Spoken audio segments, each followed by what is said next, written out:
you have a consciousness that sees itself becoming completely irrelevant.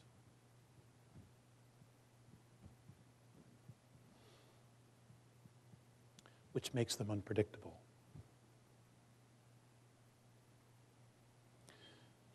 And nuclear weapons are no laughing matter, ever.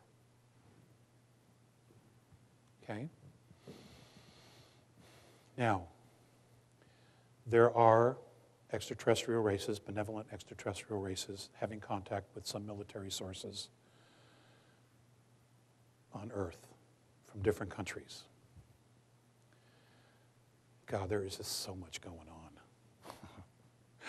And the wild card here really is us. We're the kingpin. We need to continue on this movement of not only sticking together, but focusing on what it is that we really want. What kind of world do we really want? We really can't be serious about wanting to create a global government that controls every aspect of our lives.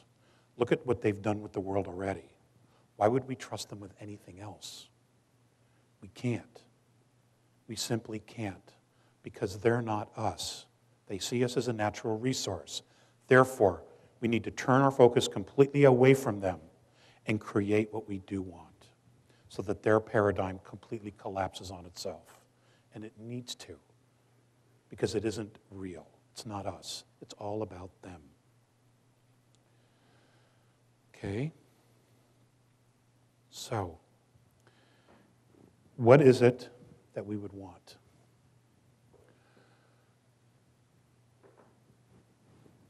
The protocols for contact. This is very difficult. And what makes it difficult isn't the actual, okay, here we are, now you see us, here's our ships, now you know we're real, okay? The difficult part is, how do we set up the protocols?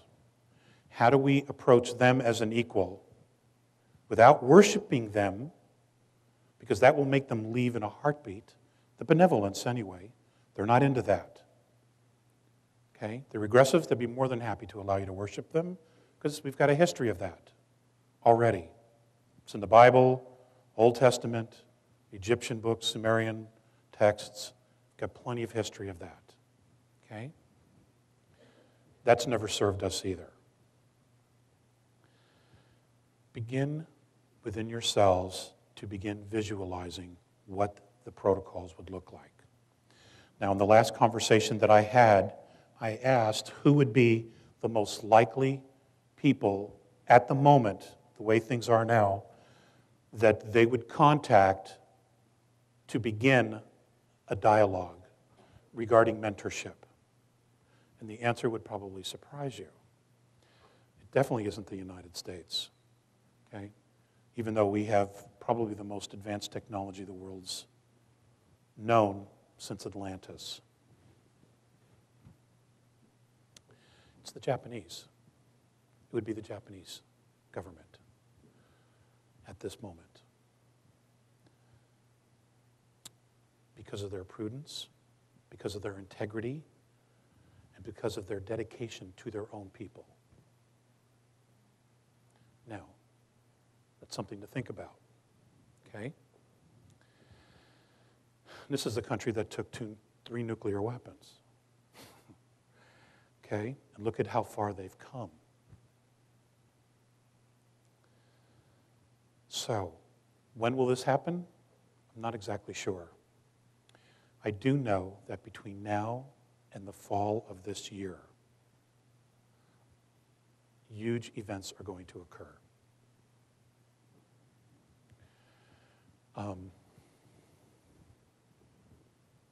Some absolutely wonderful and some not. I also want you to know that the Andromedans are very concerned about the Earth moving through this gravitational plasmic field, which we call the galactic plane. It is their concern that the planet itself, when it hits it, because of its vibration, its frequency, it's going to bounce off of it at first, creating a huge global quake. There have been discussions as to whether to intervene, to, in other words, align something in front of the Earth to open the pathway through it, or to allow this to occur naturally.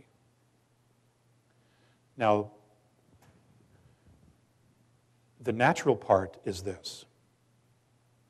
When the Earth moves through the galactic plane, the Schumann resonance of the planet is going to change.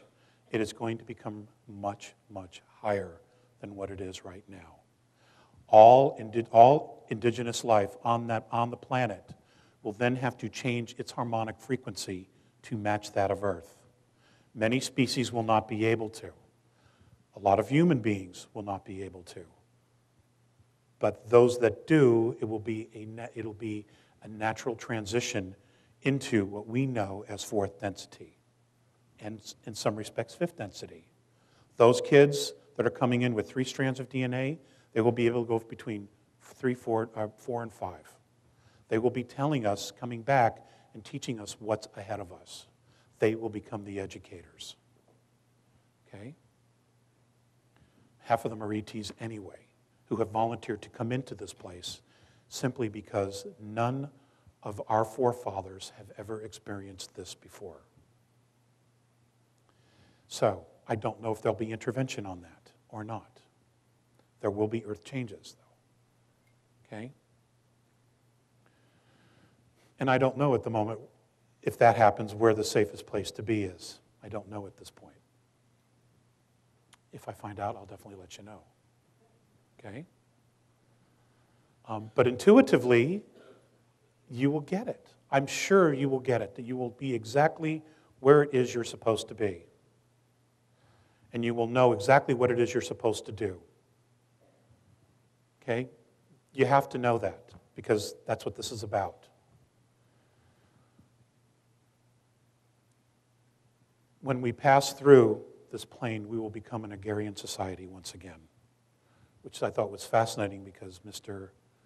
Mellon Thomas talked about that yesterday as well, last night. Based on his death experiences, that's what he was shown as well, that we become an agrarian society again.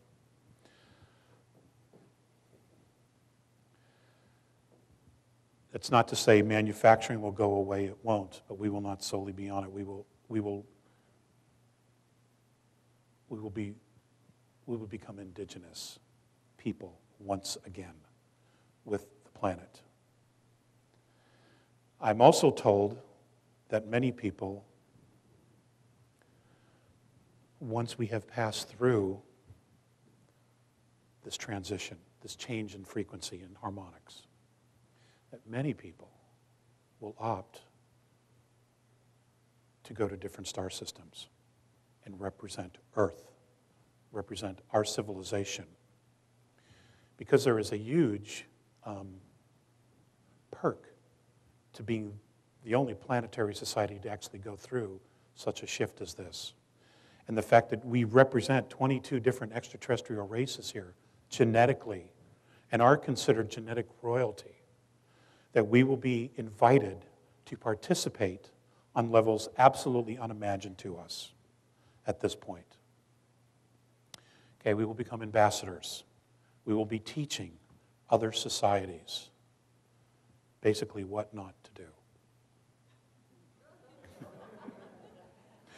Okay? Because we're the professors. We have become the professors.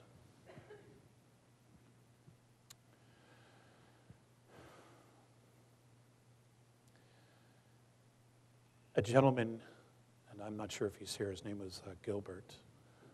I spoke with him yesterday. He asked me to give him, in one sentence, the bottom line to all this. And I've been searching for that one sentence, that bottom line, all my life. But I heard someone else say it yesterday. And it is simply, love your life. You can't say it any better than that.